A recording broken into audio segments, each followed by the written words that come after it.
The Pitt Panthers were road warriors last year, going unbeaten away from Heinz Field.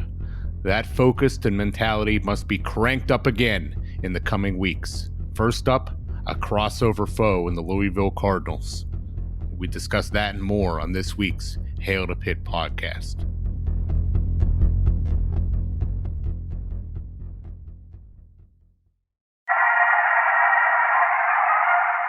What was your message about finishing it in these final 30 minutes? Well, you know, it happened in West Virginia where we knocked off number 2. It happened in South Carolina, and it's happening in Pittsburgh today.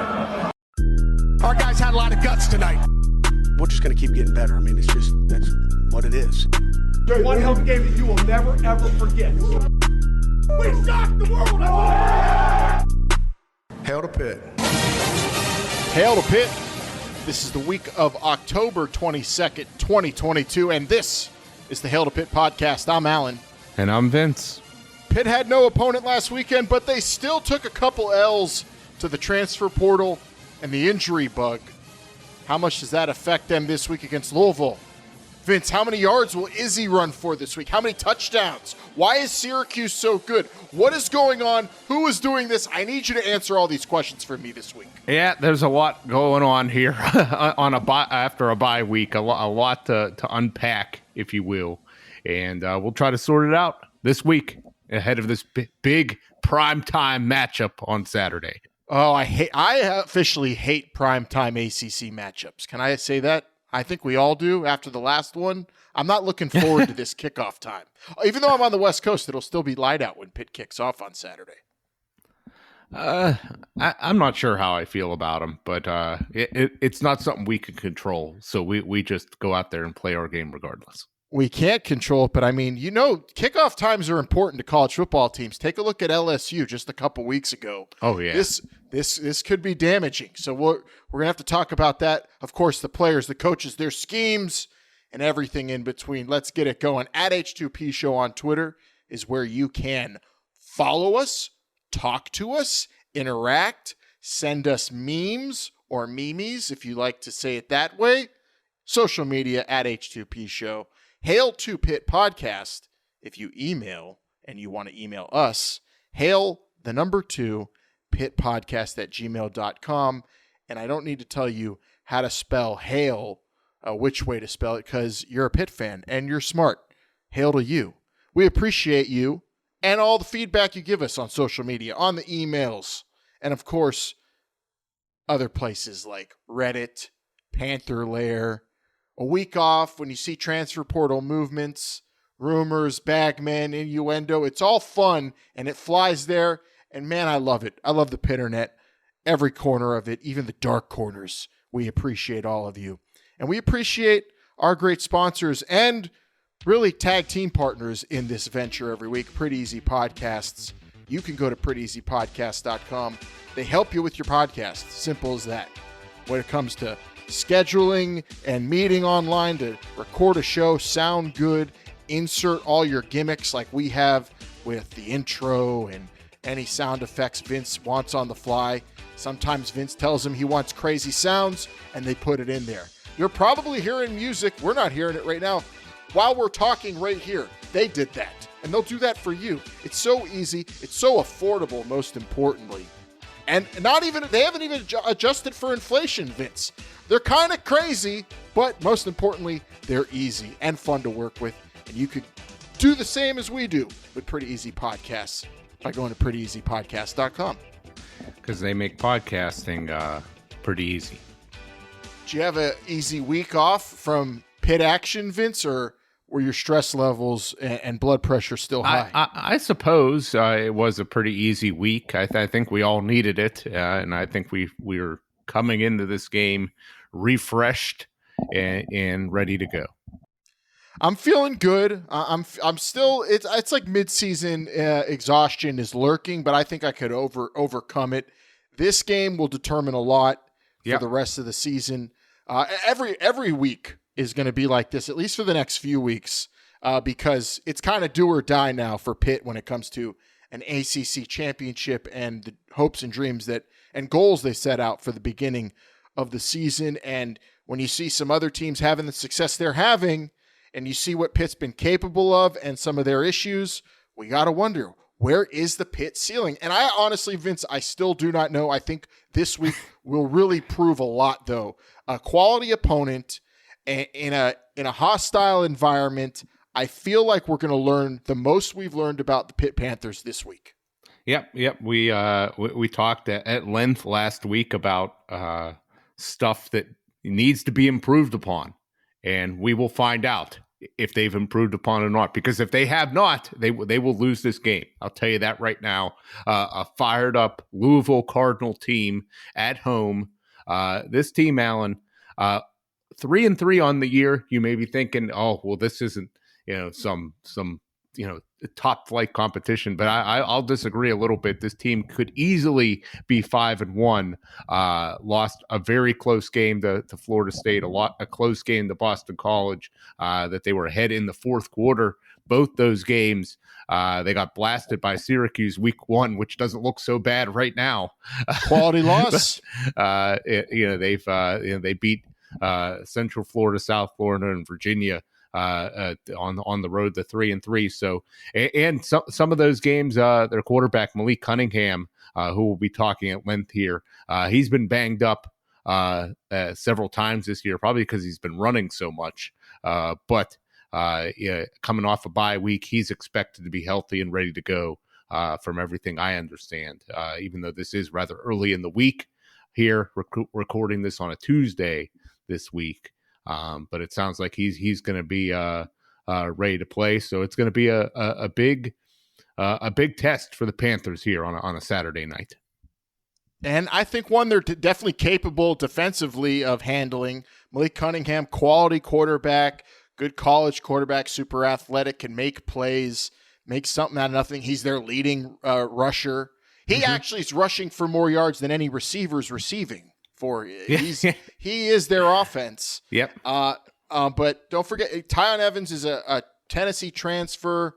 They have him at running back, so it's not like they have a bunch of jabronis on this offense. They have guys that can move the ball, make plays, and Pitt's going to have to run because I think speed will be the name of the game for Louisville, and maybe taking shots down the field and see how accurate they can be. And Pitt's going to let you do that and see what you could do with it. Well, absolutely. There's certainly no stranger to daring teams to make some throws. But Alan, I got to be a little concerned here about this running attack of Louisville with how good they've been and how bad Pitt's run defense has been the past this year. This is a team in Louisville. They got, you talked about Tyon Evans. They got a host of running backs there who have all rushed for over 200 yards this year. So individually, so they got several guys they could give the ball to. Cunningham averaging 6.4 yards per rush. That's very high. This is a team, Alan. On a 3rd and 7, they are not afraid to call a designed quarterback run.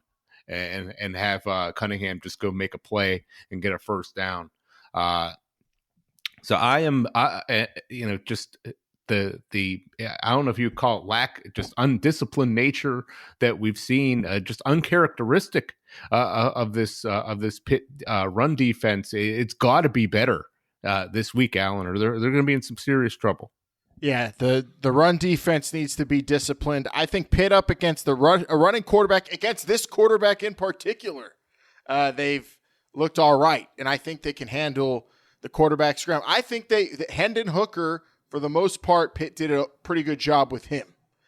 So a quarterback like that you have to fear on the ground is something I think Pitt's capable of handling. But then you talk about those running backs, 3 of them all capable of gashing you, and really it's just simple things. Maintaining an edge, not giving up cutback lanes, and being smart about where you place yourself. And I think Pitt will be fine. Pitt can tackle. Pitt can cover downfield. They can catch a guy running past them. But just being in the right place is really the important thing this week. I agree with you. And one thing, and this is where I really think they're going to be in the right place here, because you brought up Hendon Hooker for Tennessee. That's a quarterback that is looking to throw bombs down the field, but is not afraid to run. Cunningham, he's not going to show any hesitation. If he sees a lane there, he is going to take off and he can hurt you. So I think you really got to be quick to react to a quarterback run going against this Cardinal attack. I think it's going to be difficult, Alan. Even in some of these losses, they put up a lot of points, even despite running the ball so much. It's gonna be tough.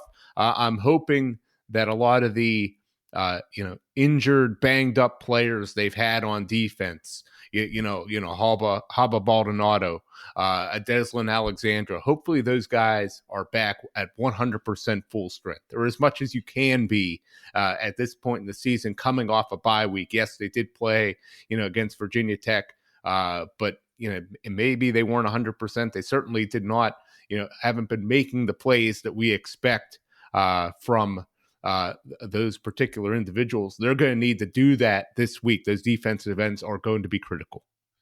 Oh, absolutely. And I like the week off going into this game. A team like this that you're going to have to maybe chase down a bit and really prevent from having those breakthrough, gashes right in that hole that they choose to go through, and they just hit it on a dime. That's what they're capable of doing. But when it comes to that style, Vince, you sound very worried, and rightfully so. This is a quality opponent. But the cutback and the hesitation type runners is what killed Pitt this year, right? I think this type of team where you just go, I think Pitt is more equipped maybe to stop a Louisville running attack than some other running attacks. Well, I will say that I'm just maybe I'm thinking about this Georgia Tech game a little bit too much, where the quarterback did run for on them quite a bit. Jeff Sims, fourth quarter especially. My goodness. Yeah. So we certainly can't have that. So I mean, if it's been several different things that they've been attacked in different manners, but they're gonna have to figure out a way to do that. Linebacker play gonna be key. Bengali Kamara, Solomon DeShields, Shane Simon, those guys, Servassier Dennis are gonna have to be on it this week. They're gonna have to be in position. They're gonna have to make key tackles. That's what to me that's what this game comes down to. And of course, splash plays, turnovers, and game-breaking moments, which they're very capable of doing. But even when you make those, you still can give up big plays. These college football games, they're never ending, and you cannot stop. You can't get gassed. And hopefully Pitt has the cardio and the strength and conditioning for this game. I think it's going to be that type of situation going all the way to the fourth quarter. Now on to the offense, though, Vince. Pitt's offense going into this with two players now off of the team, one due to injury, one due to transfer portal. But they still have this guy who a couple weeks ago, I think, broke a school record for rushing. So they're going to be all right. But, it's been a pretty interesting week when it comes to the Pitt offense, losing a couple of players in Carter Warren and Jaden Bradley. Yeah, Carter Warren, he's got hurt earlier this year, finally ruled out by coach for the rest of the season. Very disappointing for this young man. He has been just very good, very solid. Great leader, great captain. Yeah, so that's a total bummer. And hopefully he can make a full recovery and get to the NFL. I think he can. I think he's that good. I know a team that would love to draft a player like him. Not too far. Well, and well, I mean, if they decide to even take one. I will say, but this is he hasn't been playing the past several weeks, so a Branson Taylor who's been playing a lot of left tackle off the bench. We'll see what they decide to do with Mac Gonsalves and Gabe Hoy, how they decide to deploy those tackles. But to me, it's a big blow, but that's you got some quality depth. On offensive line, these guys have been getting some reps, so we'll see what they're all about. It's disappointing that so many of these offensive linemen from that great group that came back have been hurt so much, but we're gonna have to go without it. And like you said, Alan, they're still setting rushing records, even with some of these guys hurt. I'm going to be very interested to see, if, certainly if they could keep it going, but also, maybe, hopefully we get a Rodney Hammond back in the lineup this week. I am hoping that's the case. You certainly don't want to have Izzy carry the ball every single time. It would be really great to get a Rodney Hammond back. And more importantly, for the sidecar and pass protection aspect, because I would say he's probably their best option to stand back there and help protect Slovis, and maybe give Cradle or the help that he's so desperately needs, because we've been seeing Pitt in the middle of that offensive line. Center in particular has been dreadful. So something to keep an eye on offensively, I think, this week is pressure up the middle, protecting Slovis, keeping him comfortable, because he's not going to tuck and run. No matter how much he should, or you may think it looks like it's there for him, he's going to stand in there, even with something right in his face, and try to hit someone who's open or just take a sack. Unfortunately, that's the style of player he is. And, maybe if you had a little bit more time, which I feel like the guy gets enough time, Vince, it's a whole nother debate on maybe it's a square peg in a round hole situation, I think, with the style of player he is coming in to this season. But Slovis is going to need more protection up the middle regardless, and that's something I have my eye on going against Louisville. And I think Pitts should be able to handle this Louisville defensive front. Yeah, I would think so. But as we've seen, we've seen some breakdowns there. But I do agree with you, Alan. I think that this Louisville defense can be had. Slovis, this is probably what I'm most interested in seeing in this game. I said that the key was going to be Pitt stopping the rushing attack from Louisville. I think that's the key to the game. But what I'm most interested in seeing is how Slovis comes out and looks in this game. We talked at length last week. What has happened to this guy? He looked great. At the beginning of the year, gets a concussion, gets hurt. Comes back, doesn't look the same. He's had a week off. Is he going to be better? Is he going to, return to form? Is he going to be on the same page with these receivers, Alan? Jaden Bradley not going to be there, transferring, enter transfer portal. It seemed like he was getting more and more reps the past couple of weeks. Not quite sure, what's going on, what transpired there. But I think this could be potentially a big blow, Alan. Kanate Mumfield, hopefully he's back from injury. Jared Wayne, Gavin Bartholomew, tight end. You feel great about those guys, but beyond that, Jalen Barden has been missing in action, since the beginning of the season. You got to think he's going to be called upon now. I guess this means maybe more Bub Means, which is not, I don't think is a good thing at this point. So, even though you got Slovis coming back and hopefully coming back 100%, you got to start questioning, the quality of weapons he has. But I'll say this, you think in Mumfield, in Wayne, and certainly Bartholomew, I think he's got three really good guys there. And I think that's going to put a lot of pressure on those guys to start making plays. I think they got to really feature those guys, as much as they can. Well, and also, come on, when you have the rushing attack Pitt has, it should be easier for Slovis. You would think. Incorporate some play action, hopefully. Get him some, design some protection for him to make him more comfortable, because he just doesn't look comfortable. Receivers dropping balls and fumbling a whole lot this year, but getting the ball to them on third downs in particular, something you're going to look forward for, and also maybe avoiding those third downs too.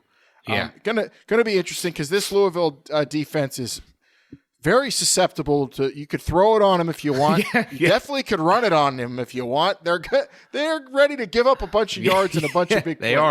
They are. Go out there and execute, and don't shoot yourself in the foot, and you should be fine. It's going to be about both these teams give up a ton of yards, but I think Pitt's defense is way more capable of taking the ball away and, really making those splash plays. Louisville does have a whole lot of sacks on the year, though, Vince. They're near more than Pitt so they can get after the quarterback. Yeah, I guess so. I don't know if that had something to do with the competition that they were playing against. That's true. Or what, but going up against the Virginia, who's given up a lot of sacks. Boston College just has been a mess this year. So I don't know. We'll see. It's going to be they should be able to move the ball, but then again, we were saying the same thing against Georgia Tech. And that did not happen. So I am really hoping, and maybe it's wishful thinking that this week off has really recharged everybody, refocused everybody, because they got to know that that there is no margin for error here, and they got to come out swinging. Yeah, you got to come out there and also just be prepared on that offensive line. Seriously, please. I'm going to say it again. Please don't be getting pushed back into my man Slovis. He can't take it. He needs a week off. He got that, but now he needs a week off from running for his life and playing scared. Help him boost his confidence up by giving him that protection. Stop these Louisville defensive linemen from getting back there, and they're capable. That Yaya Diaby, was watching him, Vince. He's all right. They got good guys up front in the defensive line. Ashton Gelati. And they're going to be capable of getting to Slovis. But Pitt, of course, has the guys, but can they execute and not get penalties? Man, broken record. But the week off is when broken records sometimes get fixed. So here we go. Pitt, Louisville. We will be making predictions on the score a little bit later. I'm excited for this game, Vince. I'm not going to say it's one of your line in the sand games. But I think after this week, it's really going to be a statement on what kind of team this was at the end. You're going to have to go back. That Louisville game was where they became an underachieving team, a team that totally lost focus, a team that took that next step up and became that team that was similar to the ACC championship team. That's all this week. I agree with you. We've talked a lot about injuries. We've talked about, maybe not being prepared at times, all kinds of fluky stuff that's happened. Well, right here, this game, there is no excuse. If they don't come out here and put on a good performance, then the fact of the matter is that they're just not that good this year. To me, that's harsh to say, but we had high expectations, and now they got to come out here and they got to show them. They got to prove it.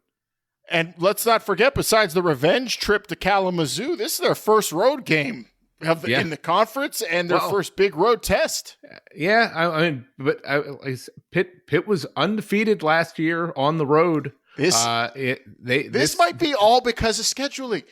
We haven't seen the real Pitt Panthers yet because they haven't gotten to do what they like best, and that's go on the road. They get up. They get focused whenever they go on the road. They are not afraid of. I think they thrive off of going into somebody else's house, and I think they like the fact maybe that this is a night game, that the crowd's going to be into it at the start. They'll have time. That crowd will probably have been walking a bourbon trail, for 12 hours prior to this game. They'll be ready to go. And I think the Panthers are going to come in. They're going to thrive on that. They're going to be ready to go and shut this crowd up.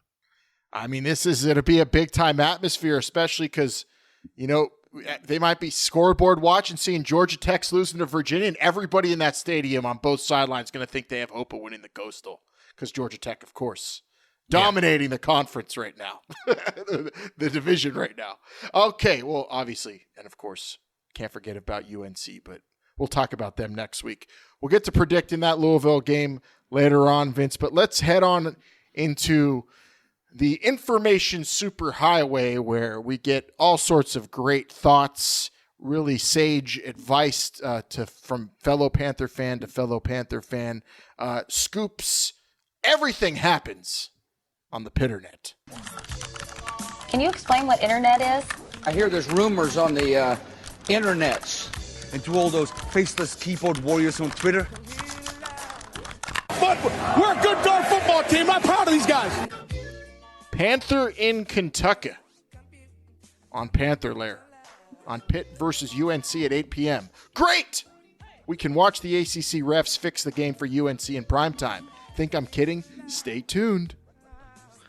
Yeah, I can't disagree with this. I know our co-host Pam is not on. She'd be very mad at me for talking about this here. But I've already heard people other than Panther and Kentucky talking about this. Pitt has never won at North Carolina. It is always a struggle against them, regardless of where we play. The most stressful game of the year. Always, strange things that can't be explained when it comes to officiating.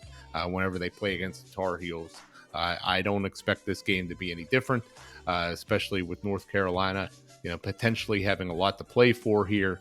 It's going to be a tough game, a game that Pitt cannot leave in doubt if they're going to hope to come home with a victory. It's not anything I want to think about right now, Panther and Kentucky. I don't want to. It's next week. I'm already dreading it. Thinking about not only, just the fixing and all that and all those kind of issues, the conspiracy theorizing, that's a whole nother level of stress just on top of playing the team themselves. UNC, always a rough week, but fun if it's anything like last year.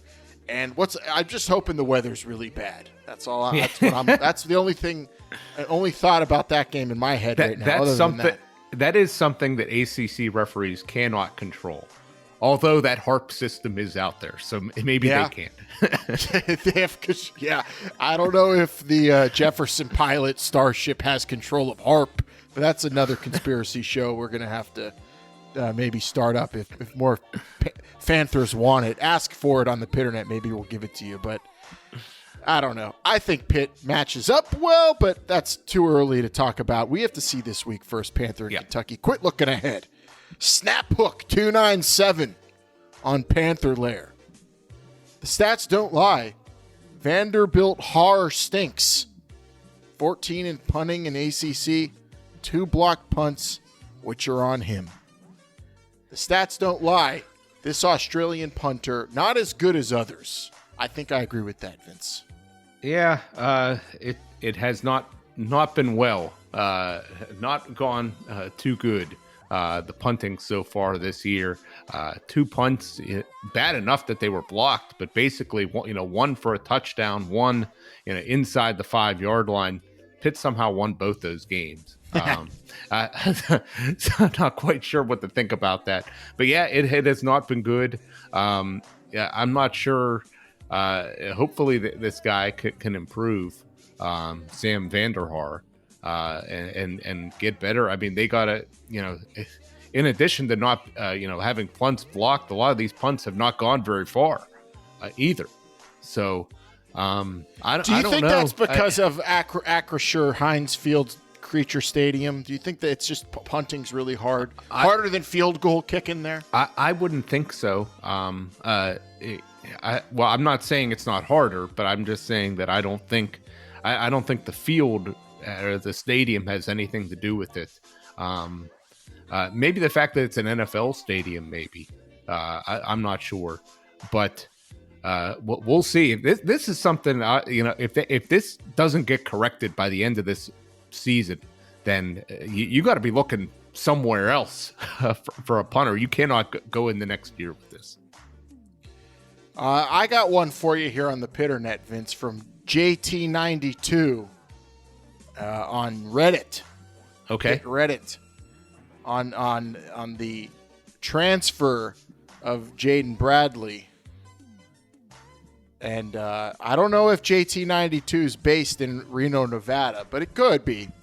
My suspicion is that he's been running with the ones the last 2 weeks. I'm guessing Mumpfield and or Barden are cleared to play, and Bradley was no longer running with the ones. Maybe he didn't take kindly to that after having a good performance against Tech, both Techs. This is completely message board speculation. I like that, owning up to the message board speculation. Nevertheless, good luck to Jaden at his next school. How come everyone's wishing him good luck at his next school, but not Addison? Just different circumstances, brother. That's all I gotta tell you. I was wishing Addison good luck, and I was hoping he would do well. And gets hurt last week. I will say this: we don't know what's going on here, but to transfer mid-season, and it's again, we don't know the circumstances, but from the outside, it looks like you're quitting on your teammates. And that's just, and it's not like you could go to another school right now and play on a different team next week. Might as well keep playing. Year. Get the game tape if you can. I don't get it. I'm not quite sure. Maybe this is beneficial for both parties to just get away from each other as soon as possible. I don't know. Transfer portal's so much better than free agency or trades. You know why? Because there's so many other factors involved. The speculations it all doesn't matter because there's no way of actually knowing. Because these aren't millionaires. There's a lot of them making decisions for their future, for their family, for something that just came up, for anger at playing time, for an incident with the quarterback at halftime. You don't know why someone's transferring, but you could say, yeah, maybe on the outside, it looks like middle of the season, you're quitting on your team. And I guess if you're jumping to conclusions, I never will when it comes to the transfer portal, Vince. I have no idea why he's leaving, but I'll wish him the best of luck. Addison, we had a better idea for why he left. You're right. That was a different circumstance. And, hey, good thing he got all that money ahead of time. Got hurt. I suppose so. I don't think he would have got hurt at Pitt, though. You don't UPMC. think? You're right. Better medical. Because no Pitt players have got hurt this year so far. Yeah. Well, they're all. Well, yeah. No one just had to kind of basically retire from college football because of it. I don't know, but I'm wishing Jordan Addison the best of luck. Good thing I didn't see on the Pitternet. There was not a lot of schadenfreude on the Pitternet for Jordan Addison this week. At least from what I saw. I don't know about you. Yeah, I saw a lot. I saw some stuff that we probably shouldn't be talking about. Oh man. Well, they say it's human nature, but not in my nature. I like Jordan Addison still. Okay, that's the Pitternet, and that's what they're saying out there on the keyboards. But what about with their mouths around town, from the north side to the south side? And all the way over in Zillionople, people still talking about Izzy. People still talking about this Pitt team and how good they could be, but how good they aren't right now because of some losses earlier in the season already, Vince. Yeah. There is some. There's a fine line between being ranked really high and not ranked at all. And one game did come back and bite them.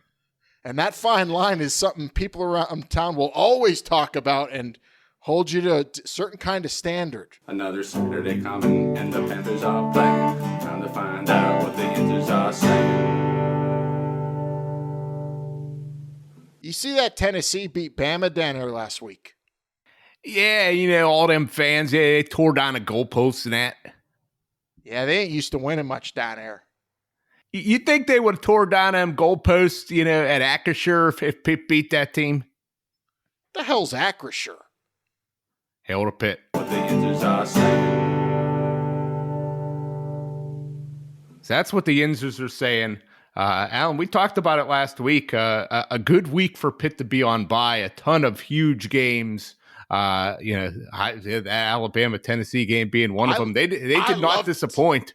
Man. They did not disappoint. Alabama, Tennessee, Utah, Southern Cal, TCU, Oklahoma State, Michigan, Penn State, all those games delivered. It just really exciting action. A lot of exciting action this week, Alan. Oh, college football. I loved last week. No stress of our own team playing, just getting to sit back and enjoy all the big games. And, okay, maybe I picked Alabama to crush Tennessee. And that didn't happen, certainly. But I was happy to see them win. It's a different era, maybe, in the SEC, or maybe at the end. Still, everyone I'm talking to, Vince, it's all going to – Bama will be in there anyway. I did hear a comment. I did hear a comment from an odds maker that said if Alabama and Tennessee were playing next week on a neutral field, Alabama would still be favored by 6.5 points. So, I agree with that as well. There was some bizarre stuff that happened in that game. Nick Saban, a rare coaching blunder, I thought, with some really bad clock management at the end of that one. But it is what it is. I'm sure Alabama, they still have control their own destiny, so to speak. And I'm sure they're not going to go down without a fight. But Alan, we do have a lot of big games to talk about this week. One particular in the ACC, I don't think anybody saw this coming. Number 14, Syracuse, still undefeated, getting 13.5 points at Death Valley. Number 5, Clemson here. Syracuse, I just don't. I don't know if I trust that big lanky quarterback. I don't know what to think. They play tough, but Clemson just appears to be on another level now, dog. And I don't know. I think so. I think there's a lot of teams on their level. They're pulling it out though. The thing is, they have this Clemson they're team. Getting better.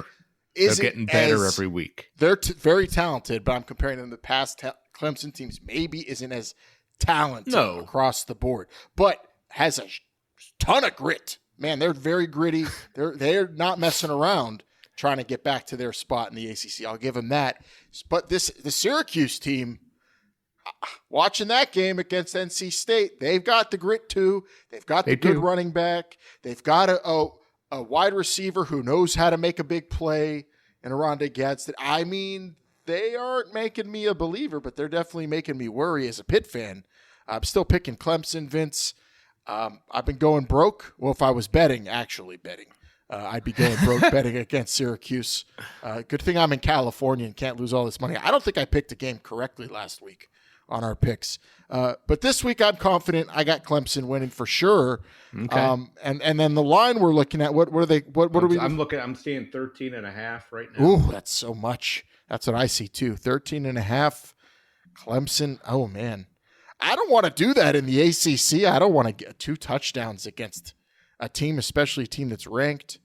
I'm Clemson, but I don't see them covering. I winning double digits, it makes sense to me, but I don't know about 2 whole touchdowns and the extra points. I think I would lay it just for the fact that Clemson's at home in this game, but maybe I don't know. I don't. DJ you little Lady Gaga AA is so inaccurate that they are susceptible to close games against all quality opponents, I think. Yeah, that's true. If you could just keep Shipley at bay somewhat and make them maybe figure out ways to just get him the ball and make it a little bit more difficult instead of just running all over you. Play good goal line defense, which teams have been able to do against them some this year. I think you have a chance. Syracuse definitely does with the way they're playing. Pretty sound football, and not looking forward to playing them, but Tigers will win this. Yeah, I think so. Next up here, this is a Big 12 eliminator, Alan. Both these teams, one conference loss. Number 20, Texas Longhorns laying 6 in Stillwater against the number 11 Oklahoma State Cowboys. Very close loss last week for Oklahoma State. Great game in overtime against TCU. I told you, Max Duggan. Ho! What a bad dude. That guy is like just bricks. What a rugged QB they have at TCU. Yeah, I mean, it just it is a shame that team had to lose that game. I think Oklahoma State's very good, especially with what they were able to do against TCU. Texas still just not complete enough, not deep enough for me. I'm kind of surprised they're favored in this game, to be honest. Maybe somebody knows something I don't, but I would be firmly on Oklahoma State in this game. Well, I'm not. I watched them last week, Vince, in that as closely as I have all year, and they put up a lot of points. They went to overtime against a really good TCU team, but Texas, I think, is really good at kind of making it a stressful game on you, and they've experienced that a lot this year. They went out there, they whooped on OU, they learned tough lessons against Tech and Alabama. They are a team that's improving, I think. Okay. Card, I think, is a pretty good, pretty accurate quarterback. Doesn't turn the ball over. And, of course, Bijan Robinson is a hell of a running back. One of the best in the country. And I think Texas is going to win this game. I think what we saw against OU is really a glimpse at what the future of the Big 12 would look like if Texas was staying there. But good thing they're not. But then also the Big 12 is kind of not going to be the Big 12 anymore. So Texas is getting a lot better. And I think Oklahoma State coming off that loss, that's where you learn a lot about a team even more. So that's going to be interesting that if they were coming into this game after a win against TCU, I might be more confident in Texas to win. If that makes sense. But I hear what you're saying. But I'm going Longhorns. I disagree. I will be on the Pokes for this game. Some good two-way action there. Maybe the game of the week out in the Pac-12, Alan. Number 9. UCLA. The streak continues. They use the Pac-12 game of the week every week. This line is up to 6 points right now. UCLA getting 6 points in Eugene against number 10 Oregon. I'm seeing a total of 69.5 at across the board, except for Caesars 70. I'm seeing. This is going to be a tremendous game. I feel like everybody keeps counting UCLA out every week, but I'm going to stick with them here, getting the points. I'm not quite sure if they're going to win the game, but I do like the Bruins here. Yeah, you keep doubting Dorian Thompson-Robinson. You keep it up. Keep putting the chip on that guy's shoulders and watch him go out there and tear it up. And they're going against Bo Nix, who it feels like he's due for just a disaster of a game. Yeah, he is throwing a very Bo Nix, 12 touchdowns, 3 picks. Not the slinger he once was. But in this game, I think we're seeing shootout. I think we're seeing UCLA win. Possibly, I don't know. This is going to be like a 42-39 game. Yeah.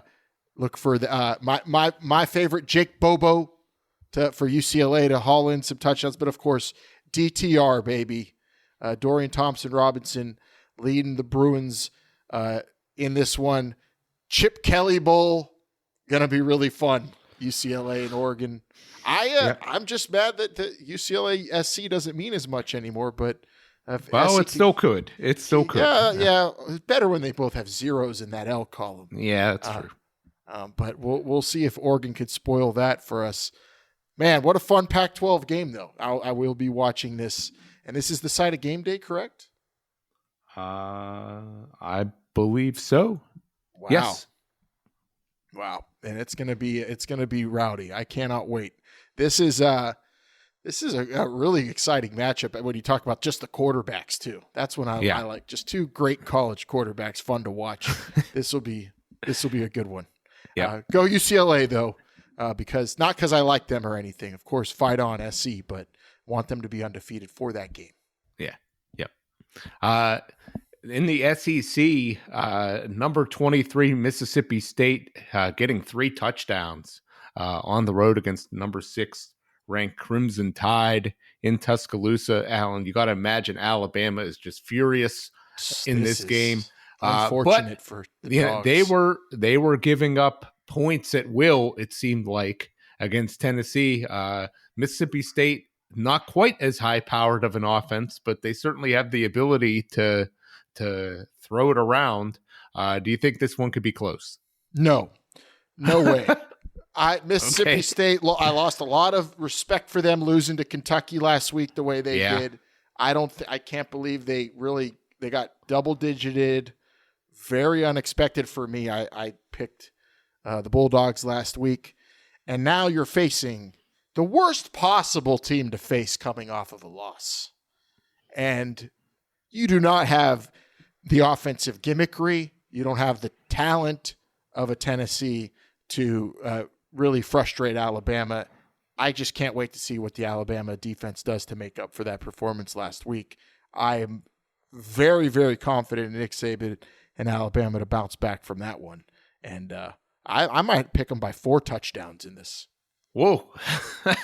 I don't, I mean, just, I don't know if Mississippi State quite has the receivers that Tennessee has, and just be able to score like that on Alabama. And I don't, but Alabama, they've looked suspect at times this year. I don't, as strange as that is to say, I don't know. I don't think I'm going to be getting involved in this. But I just want to stay out of it. I mean, I don't want to be anywhere near because of what Alabama's going to do to Mississippi State. I think Nick Saban right now should give a public apology for what they're going to do to the Bulldogs. He's not going to, so quit asking. In the Big 12, Alan, a primetime game here. Both these teams undefeated in the conference. The winner certainly in the driver's seat to make it to Dallas for that Big 12 championship game. The number 17 K-State Wildcats getting 3.5 in Fort Worth against number 8 TCU Horned Frogs. That high-powered offense of TCU put up a ton of points last week. They've been putting up points every single week. People love betting on them. I don't know if that's this still could be a trap here. Kansas State, I just don't know. Do they have enough? Is Martinez going to be able to, quarterback this team to that many points? Certainly, a lot of talent around them. Deuce Vaughn, one of the best backs in the country. But are they going to be able to keep pace at all with TCU? I wouldn't think so, looking on the surface. I mean, it would just be the biggest outlier on anyone's resume in college football if TCU lost this game to me. They are a team that is. Oh man. Well, I mean, this is a ranked team, Alan. I mean, yeah, but they scored 10 points last week. 10. K-State. In their last game against Iowa State. Like they don't score at this rate. They have a couple of big 40-plus point victories, but that's against Missouri and an OU team that we all know is dog doo-doo. So this K-State team with Martinez at quarterback, I don't think is going to be able to keep up with just the well-oiled machine of the Horny Toads. You'd have to beat them like 17-14. TCU isn't going to just score 14 points in a game. It's impossible because they're just too good, too talented. Sonny Dykes, baby, making me a believer. There's your Big 12 champs, the TCU Horned Frogs. Big win this week. Yeah, and a cover 3.5. That's very easy. I would seem to agree with you. I can't believe that this line is this close. Somebody may know something I don't about it. I'd be very interested to see. Here's my theory. Maybe you saw Duggan at the end of the game he was totally beat up in that game, playing banged up.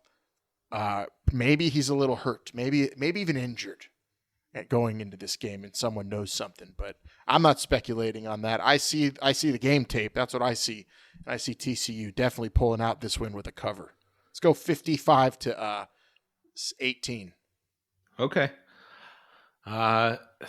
Last game here, the one we're all here to talk about, Pitt at Louisville. Right now, Alan, Pitt is a 2.5-point underdog in this game, pretty much across the board with a total of 55, Alan. Now, I've seen this line has creeped up to 2.5 so far, this week. On Sunday at the Circa, I saw it opened as a pick'em. Other places like the Westgate, I saw it open at Pitt as a 1-point dog. And right now it's just keep creeping up, and it's now up to 2.5 points. I don't know if it's the assurance that Cunningham is going to play in this game being the difference. I'm not sure.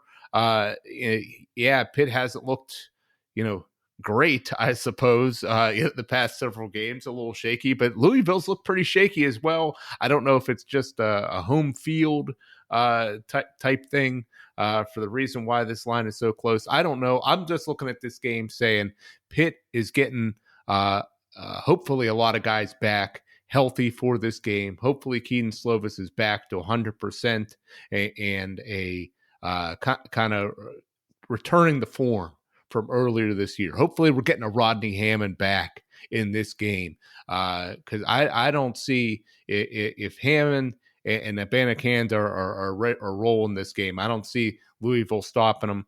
Hopefully we're getting guys back on defense that are, more healthy. We're knowing our assignments better. We're going to shut down this running game. That's what it's going to come down to. I know I said hopefully a lot because we do need these guys back. We do need everybody back. I think they are. I think they're ready to go, and I think Pitt's going to pull out a win here. Pitt going into this game has really had an interesting first handful of games this season. If you look at them, they had a close one in a rivalry game. They nearly took down, with a backup quarterback in that one, a team that just beat Alabama. I mean, they went out and lost the primetime game to a team that just fired their coach and is one of the worst in the ACC. They beat a Group of 5 school handily in a game they wanted some revenge in on the road. They have a resume so far that would indicate this is a team with talent. This is a team that can win a close game. This is a team that could whoop on you, and they're going on the road for the first time in the ACC. And we know still not everything about them, but that's what we know. Louisville going into this game has not won a close game. The close games they've been in, they've lost. Louisville's lost the close games they've been in. Louisville's defense is suspect. Not to say Pitt's isn't at times, but Louisville's resume going into this and their personnel, I'm surprised at the 2.5. Seems a little high. I would go 1 or pick them if I'm, and that's trying to be unbiased because the Panthers, what Tennessee just did is it should impress people when it comes to Pitt. No, am I wrong? You would think. Yeah, Am I wrong? Alabama, how should I say that? Tennessee scored more points on Alabama in 18 minutes than it took them, the whole game plus overtime in order to score. They just, it was not, that team's rolling. And Pitt was able to slow him down more than anybody. Look at total yards, look at points. That an different entire kind of half. Yeah. I mean, different kind of offense that they're going up against this week for sure. But yeah, I mean, Pitt's shown that they could play with anybody. Absolutely. And, maybe they lost that game. Maybe they lost to Georgia Tech, but Pitt has so much talent still and has hopefully a healthier team than they did a couple of weeks ago against Virginia Tech going into this that I have to pick them to win. And I think they're going to beat this Louisville team on the road in maybe their best performance. I'm going to go out and say it because I just think they have the matchups offensively. This is a team that is now really embracing that run first identity. I think there's pride being taken in Izzy Abanikanda's success. Rodney Hammond coming back hopefully will be just even more tools in Cignetti's toolbox going into this game. Offensive line, I think, is getting confident running the ball. And then in terms of Slovis, I think he's going to have his best opportunities in this game, even though he lost one of his receivers. Not someone that he was super fond of throwing to all the time. Was probably developing a relationship, but this is a big game for him.